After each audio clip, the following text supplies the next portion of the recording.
Ngiyanibingelela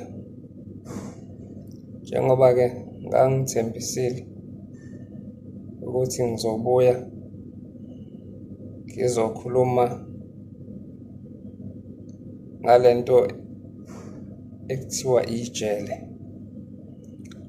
ukuboshwa kwabantu. Ukuboshwa kwabantu kuhlukene. Khona umuntu oboshwa ngoba kufanele aboshwe, kodwa-ke khona umuntu oboshwa ngenxa yokuthi khona umuntu kubo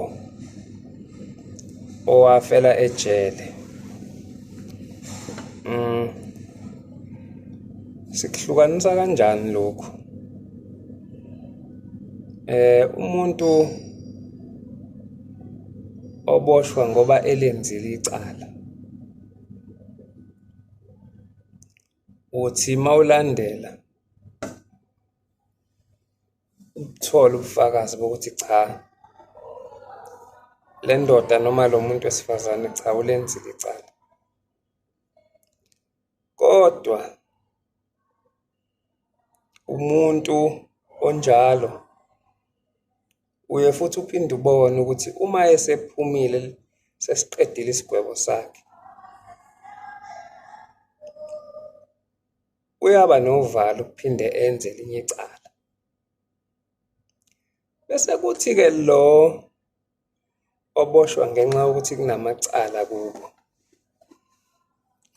ungena ejele namhlanje, abheyilelwe, ahlale iy'nsukwana, aphinde ejele, aphume aphinde abhecwe njengecala engazange alenze lize limgwebe futhi. Aziwa umuntu olenzile leli cala, kodwa nje lingasondeli kuyena. Labantu laba abangasekho, indlela abakhuluma ngayo ijwayele ukuba izenzo, ngoba akubona bonke abaphiwe ithuba lokuvela bakhulume emaphusheni. Abanye-ke banenhlanhla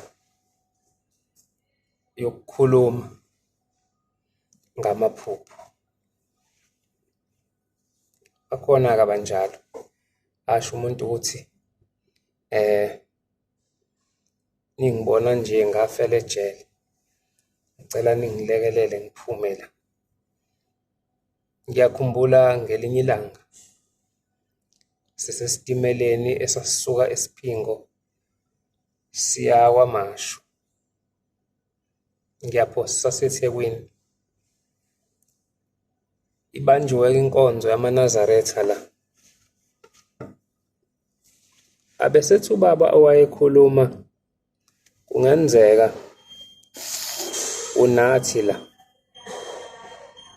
kodwa njengoba unathi la uyobheyilela ingane yakho, iboshwa njalo. Mina bengizothi kuwe, thatha le mali oyobheyila ngayo, hambe uye ebuhleni, ufike kuShembe uthi baba, ngizocelela labantu bakithi abafa beboshiwe ukuthi bakhululwe, bathethelelwe amacala abo, nozankosi baqaqwe kubo bese ubakhipha ejele. Uthi-ke ubaba uma ekhuluma uthi-ke kungenzeka ukuthi ukhona la.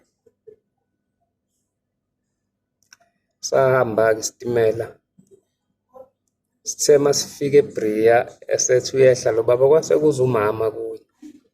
Uthi nomama, baba ngicela ukubuza ukuthi ngenze njani, ngizwe uthi umuntu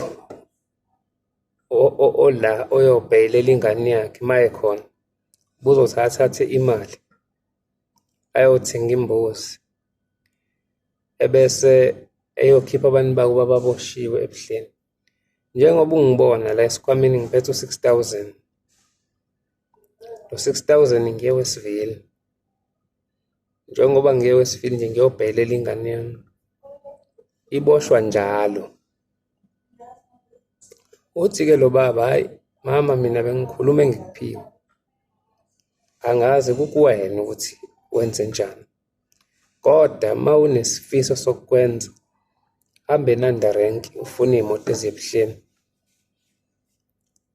Ila uzofika khona uthole lolu sizo. Ngempela lo mama wacabanga, wabona ukuthi ngoba sesiside isikhathi le ngane yakhe iboshwa, iphume iphinde khona, iphume iphinde khona. Ayi wasethatha amatekisi ebheke ebuhleni.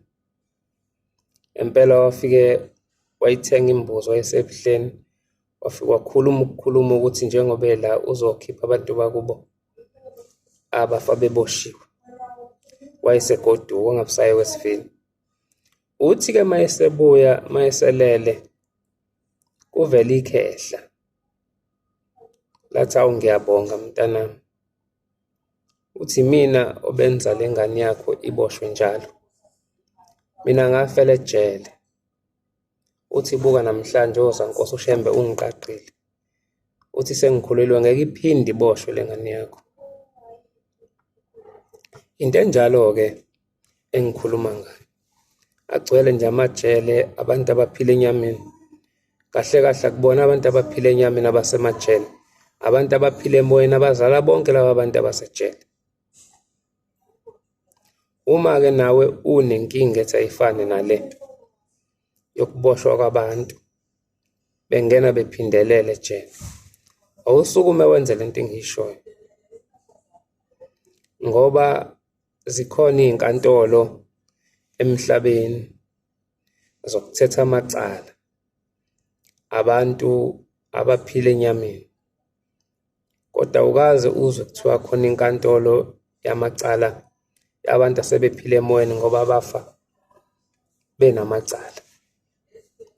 Namhlanje uzothola inhlanhla yokuzwa ukuthi ikhona inkantolo yabantu abaphila emoyeni kusebuhleni.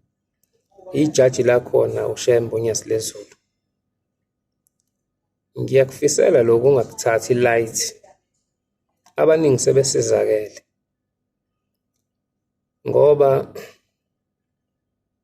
ngiyakhumbula ngelinye ilanga kufika umama khona esitimeleni wathi waseMayville. Uthi ucela umthandazo. Yini ma? Uthi hayi ngihlushwa ingane yami yomfana. Intshontsha lento eyisicefe. Isingiqhathe nomakhelwane kakhulu. Uthi nasendlini sintshontshe kwasala ifriji kuphela kuyilona ehlule ukuliqukula. Hayi walalelwa-ke lo mama kwase kuhlelwa ilanga kwathiwa kuzoyiwa khona. Impela-ke kwahanjwa. Makufikwa la wenza umthandazo.